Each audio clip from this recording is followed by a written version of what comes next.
I'm Mark Vernarelli for the Maryland Department of Public Safety and Correctional Services, and welcome to Inside the Fence and Beyond.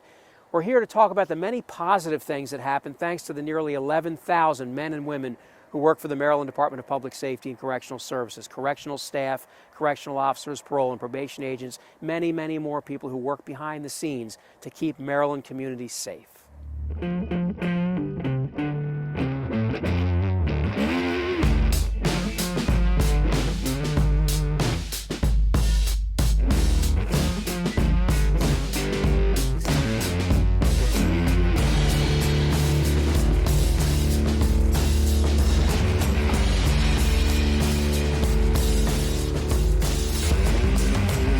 We are public safety. Stand strong with us. Present off. Nothing is more important in a prison setting or in the community than the safety of our citizens, our inmates, and our correctional staff. And that's why the Department of Public Safety and Correctional Services is constantly on the lookout for technological advances. And in recent months, we have found two amazing technological advances that are designed to make the prison system safer. At the Maryland Correctional Training Center in Hagerstown, veteran correctional officer Gary Kennedy isn't making inmates take off their clothes anymore to check for contraband. He's looking through their clothes at what amounts to a full-body X-ray. Strip searching is very embarrassing for everybody. The person being stripped and the person having to do it. And this eliminates that embarrassing area. So far, they seem receptive to it because it is less time consuming and they don't really want to be in here any longer than what they have to be. And it just seems less invasive to them. You know, I guess the whole thing with, stripping down to nothing is it's not a private matter at all, This technological breakthrough is called the Adani. Inmates stand on a conveyor belt as an X-ray is taken of their entire bodies. It doesn't matter how many layers of clothing they have on. In the wintertime when they have all their clothing on, the long johns and sweaters and everything, and it can take a lot of time to go through all of that. But this machine scans through everything. The entire process takes just 7 seconds, a time-saving technology that's extremely significant considering that pre-release prisons like the Maryland Correctional Training Center send out as many as 250 inmates a day to work release, community service projects, and other outside appointments. Making sure those inmates come back in without bringing contraband with them is critical for officer and inmate safety. But strip searches require extra manpower and a lot of time. Yeah, you're looking up to 10 minutes a person, and we run well over 200 guys a day in here. So add it up, and that's the manpower that it takes to just do regular strip searches on the people going in and out of our facility. And this cuts it down to minimal, and we really appreciate having it.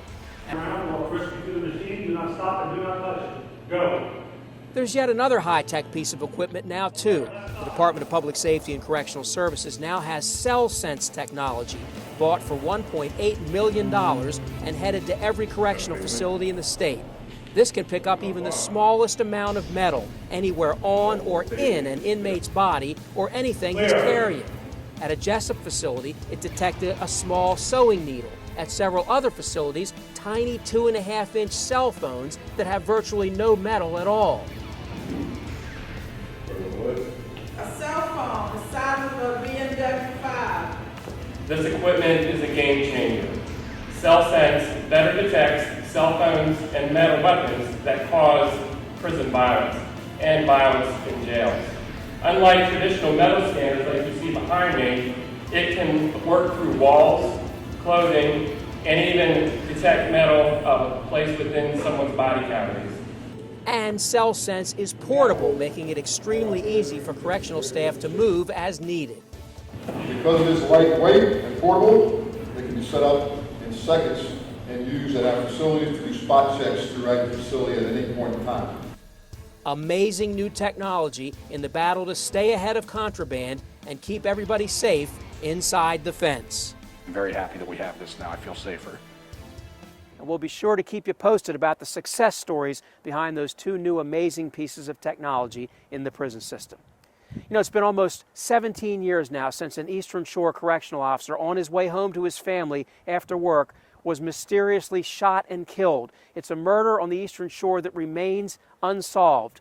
Greg Collins was a good family man, and his daughter was just a baby then.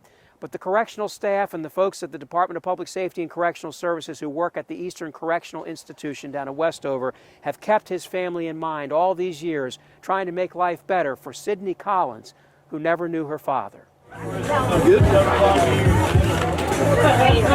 There are always more than enough crabs, chicken, and cheesecake to go around at the yearly Sydney Collins Crab Feast on Maryland's Eastern Shore. The one thing in high demand? Answers. Who killed Correctional Officer Greg Collins back in June of 2001 on his way home from work at the Eastern Correctional Institution, and why? My mom and I probably talk about it once a week or so, just that we hope something happens.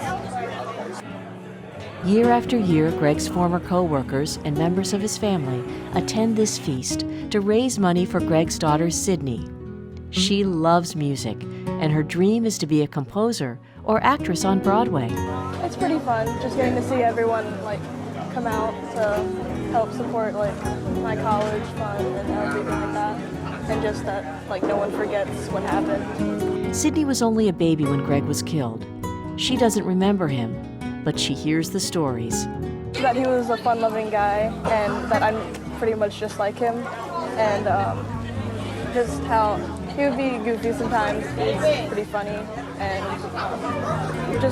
I get a lot of stories from my mom's childhood because she met him when she was 13. He was one that you knew if something occurred or happened, he had your back. He wasn't going to run away. He was going to be there, standing by you. Captain Daniel Burns was one of the last people to see Greg alive. They worked the same shift and walked to the parking lot of the institution together at the end of the day.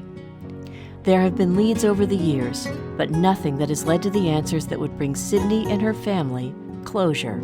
And if one thing before I retired I could solve that would be, I'd be ready to retire after that. That would be the final goal I had, to try to solve his murder and what happened that night. Until that day comes and long after, they support Sydney. We can't do anything about Greg being gone, but for his daughter, to keep his legacy going on, and to bring DPS family together, that's what makes it all worthwhile. Make sure that she gets sponsored, gets through school, gets things that she needs to make it in this life. There is still hope that one day the questions surrounding Greg's murder will be answered. But nobody's given up on it. I'm Sherry Elliker reporting. And our best wishes for Sydney Collins as she's all grown up now and getting ready to enter the next phase of her life. And by the way, if anybody watching has any tips about the murder of Correctional Officer Greg Collins, please call the Maryland State Police right away. I'm Mark Vernarelli. You're watching Inside the Fence and Beyond for the Maryland Department of Public Safety and Correctional Services. More interesting stories on the way. Coming up, find out why a trip to see a parole officer can keep those in need from going hungry. Hi, I'm Michael Kelly, and I'm here with Maryland Governor Larry Hogan to urge you to speak to your kids about opioid and heroin addiction. This is having a devastating effect right here at home in Maryland and on our nation. It affects all ages and demographics. Please go to mddestinationrecovery.org or call 1-800-422-0009 for treatment resources before it's too late.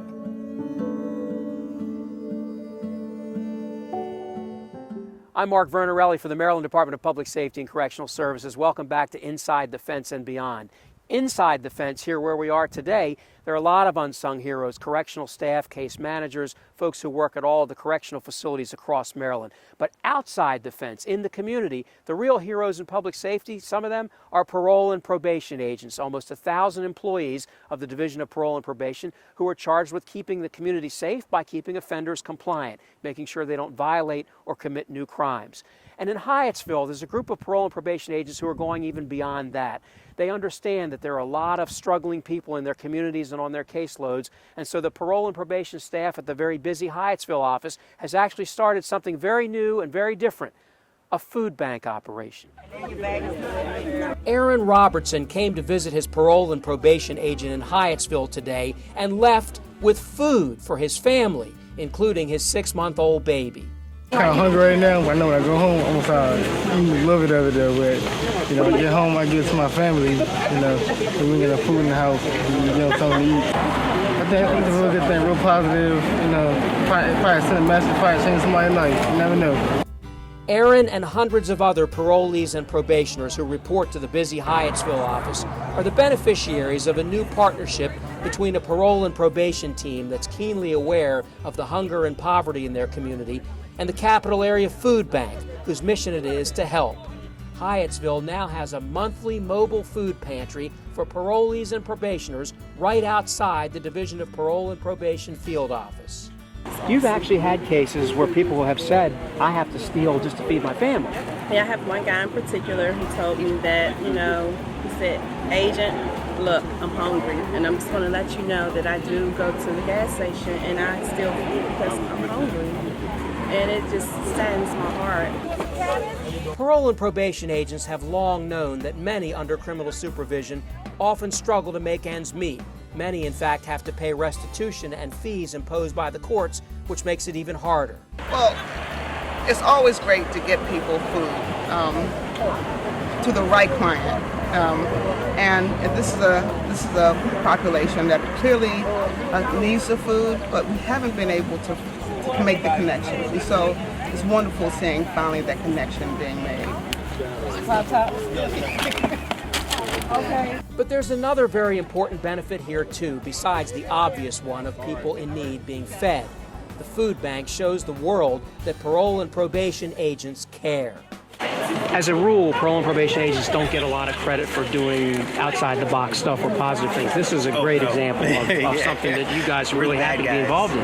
Right. How's this going to change your image, you think, as an agency? Well, hopefully, you know, we can do more stuff like this, and then people can bring their families over here and see that we're not bad. We are so happy to be serving our clients in our community. This is a new partnership that we have with the Capital Area Food Bank, and it's going to be on a monthly basis, and we're looking forward to many more successful months.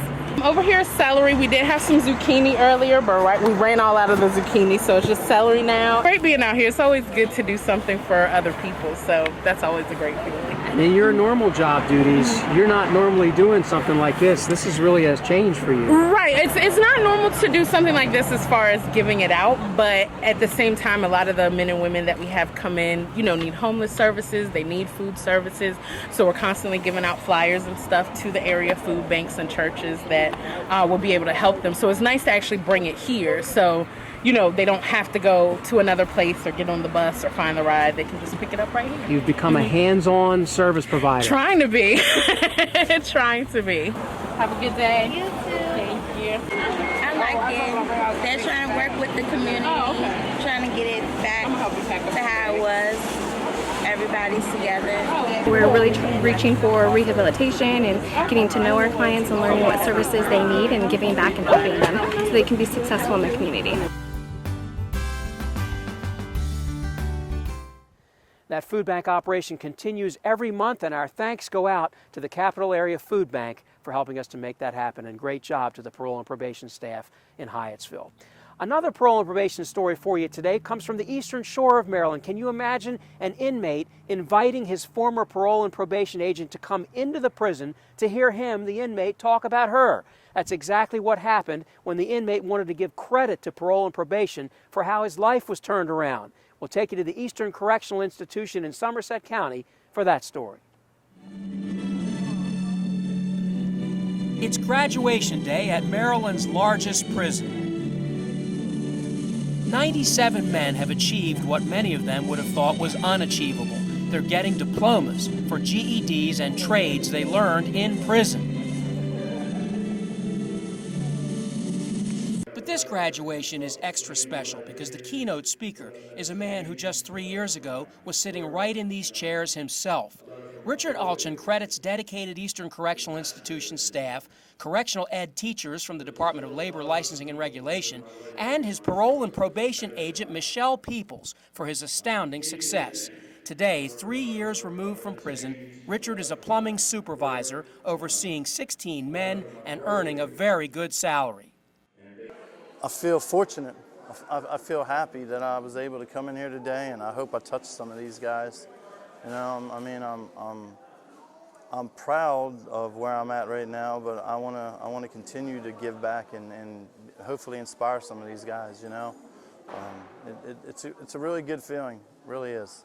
Parole and probation agent Michelle Peoples wouldn't have missed this graduation for the world. She's been helping Richard turn his life around, changing her own work schedule in the Snow Hill and Ocean City parole and probation offices to accommodate him getting to his job on time, and writing him a letter that helped him get a coveted plumber's certification. I just feel like I fell into this for a reason, into this job for a reason, and I want to make advancements. I want to integrate people into society and to be productive members of society. She's helped me. She wrote me a letter, and because of that letter, and I received my plumbing apprentice license. And that's huge, not only for me, but for my daughter, for my family, to show them that I can get to that level. I mean, that was one of the best days of my life when I got that in the mail. And, you know, she didn't hesitate to write it. I'd been under her, you know, supervision for 6 months. She wrote it, and it was a very nice letter. I'll share it with you someday. But, you know, I mean, it really made me, it validated the things that I'm doing, you know what I mean? It made me feel good that she believes in what I'm doing and, you know, cares about what I'm doing. Richard implored these men, now that they've gotten their diplomas, to not view their soon-to-be probation agents as enemies. I haven't met a bad agent, you know. I had some that I wasn't really able to build a relationship with and talk to, but, you know, we almost over a year now, Agent Peoples supervises me. My advice to them is to be honest and, you know, be humble enough to ask for help.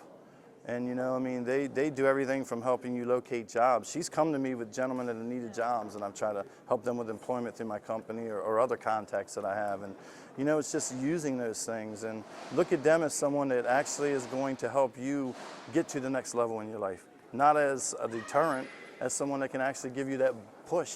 She did it for me. So my advice to them is to stay honest, not only to yourself, but to the people that are there to help you. You know, and I don't look at her as someone that I've got to report to. It's a challenge for me now to better myself every year. Everyone has a story. They have families to go home to. Just because they make a mistake doesn't mean that they're a career criminal. It doesn't mean that they're always going to do wrong. You know, you have to give them a chance to be productive members of society. You have to work with them. Agent Peoples listens to not only me, but the guys that come in there, and, you know, and if you have an issue or you need to talk to her about something or just share something cool in your life, you know, about my daughter or this and that, she really genuinely cares about you and your family. And you asked her earlier about what she likes about her job, and I truly believe what she said. She loves her job because she really tries to help everybody that comes to that door, you know, and I don't look at her as someone that can hurt me. I look at her as someone that can help me continue to succeed. And what better story could there be than a parole and probation agent making a difference in the life of a man who worked so hard to turn things around? I'm excited to be here today. I'm very proud of Mr. Alchin for his achievements. He's came a long way. Clearly, I read the case notes. There are a few agents that had him prior to me. He's made quite advancements over the years. I'm ecstatic. I'm happy to be here. I asked to be here. He asked me to come, and I wouldn't have wanted anything otherwise. And best of luck to Mr. Alchin, who really has turned his life around, and thanks to Agent Peoples, who's done such a great job with her fellow parole and probation agents down there in the Eastern Shore offices. I'm Mark Vernarelli. More interesting stories on the way on Inside the Fence and Beyond. There's a war going on within the Department of Public Safety. Find out why this battle has no losers. Hi! You think you're probably sober? Yeah. But you're thinking about taking the back roads home, just in case. Why would you do that? Probably okay isn't okay. Call a cab, a car, or a friend. Good choice.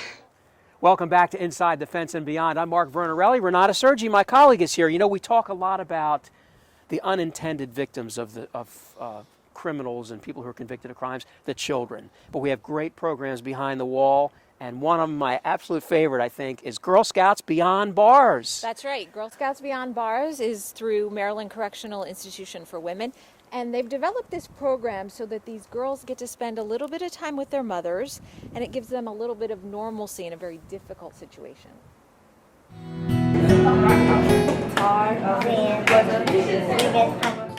Girl Scout Troops 7140 and 7856 are spending a few minutes hanging out before their bi-monthly meeting gets underway. This meeting just happens to be behind bars at the Maryland Correctional Institution for Women. They have to wear a white top and a khaki bottom. They have to make sure that they're dressed appropriately, outerwear and innerwear, so they don't set off metal detectors. With a few obvious exceptions, this group is like any other Girl Scout troop across the country. They're a Girl Scout just like my daughter is a Girl Scout, and there is no difference. We go camping, we sing songs, we have campfires, we eat s'mores, we sell cookies. We have slumber parties, they have slumber parties. The only thing different is the meeting place. Celebrating its 25th year, Girl Scouts Beyond Bars is a chance for moms who are serving time to spend time with their daughters. Try to teach her one try. Hug her, sit on her lap, and kiss her. It's given me the opportunity to see her and to hold her hand and hug her. And it just means a lot to me, being a Girl Scout and being able to see my mom. For 13-year-old Kaylin and so many others, I was really scared. It's bridging a gap at a time in their lives when mothers and daughters need each other the most. Over the phone time is not a lot of time. So even in the visits, it's not a lot of time. So I think being able to come in here and really interact with them and just see what's going on in their life and what's going on new with them, and just being able to give them my attention and affection really means a lot. Being a teenager is tough enough. Now factor in a mother who is serving time. They were able to make friends that are going through what they go through, because I know my teenager has said that, she doesn't feel comfortable telling people at school where her mom is, even though I tell her don't be ashamed. That's something I have to live with, not her. But her being able to have a girl whose mom is here and Girl Scouts with her, I think has helped her. They're not going through this hardship alone. We're a family. I'm invested in them. I'm invested in their lives. I want to know what makes them happy. I want to know what makes them sad. Girl Scouts Beyond Bars has taught them life lessons that go far beyond their young age.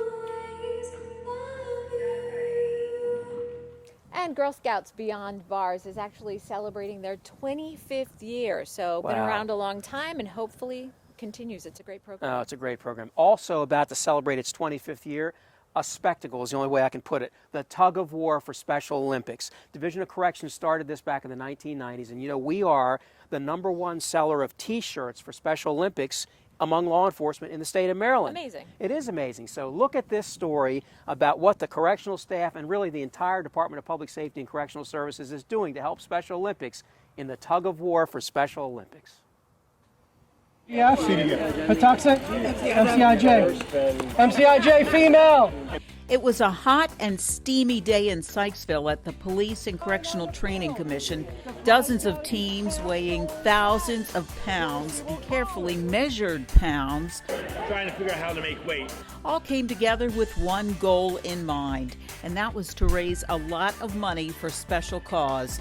Teams representing correctional officers and employees from all corners of the state have been training and practicing for this day for months. MCIJ is a contender every year. We actually do practice. We spar with one another. We have a rope. We actually got a rope a few years ago, so we do practice. Sometimes we practice with K9, who is usually our biggest competition up here. The competition is friendly, but the mood is serious. This is war.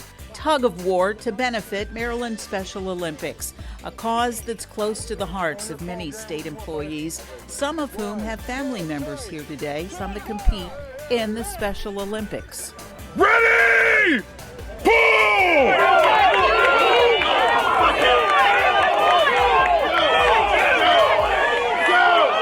33-year-old Adam Hayes is the Michael Phelps of Maryland Special Olympics. He's earned numerous gold medals over the years in multiple sports, but he doesn't just swim. You'll see him at the Polar Bear Plunge every year, but he pretty much does it all. Competed in the 2014 USA Games up in Princeton, New Jersey, and I competed in cycling 5K and 10K road races. Not only that, but I made 2 personal bests while I was there, and it was an experience of a lifetime for me. I graduated from Frederick Community College with my associate's degree in visual communication, so I get to do help give back to Special Olympics while still competing.